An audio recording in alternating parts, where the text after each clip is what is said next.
Good afternoon, sir. Sit down, sit down. Now, before we move on to the major business of the day, I should like to broach the question of Mr. Bean. Now, Mr. Bean has worked for us for many years. And will for many years to come. I employed this splendid young man when I was doing your job, Charles. And you can have my resignation if you go anywhere near him.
He's a fine young fellow.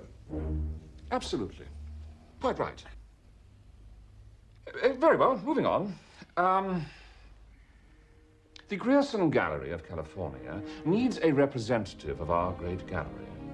They are looking for a scholar of the very highest standing.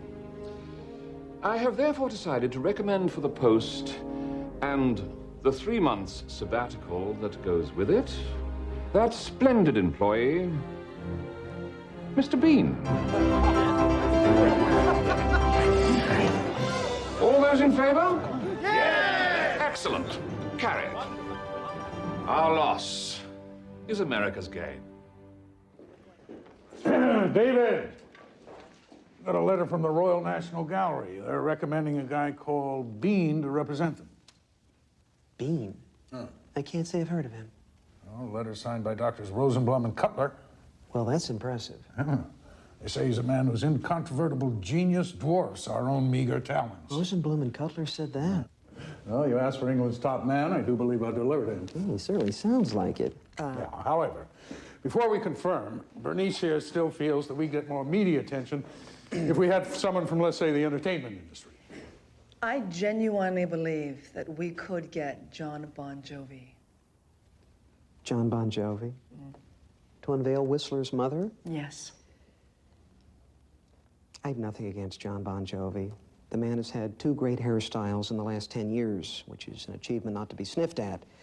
But so far as I know, Mr. Jovi knows absolutely nothing about 19th century Impressionism. Certainly hasn't mentioned it in any of his recent songs. No, but David... This is not a rock video. This is a great and serious work of art. And Dr. Bean will give the occasion depth and dignity. You all right? We go with Bean. No. David's our curator. This is David's call. It's his decision, his responsibility. Ultimately, his neck. And where do you want him to stay? I have a rather interesting idea.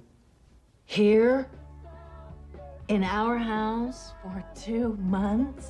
Oh, David, what? Suddenly there's no hotels in Los Angeles? Okay, there's no need to get excited here. I just thought, this is the Royal National Gallery of England's top man. I thought it'd be very exciting to have around, to learn from, and talk to, and... So do we know anything about our new best friend?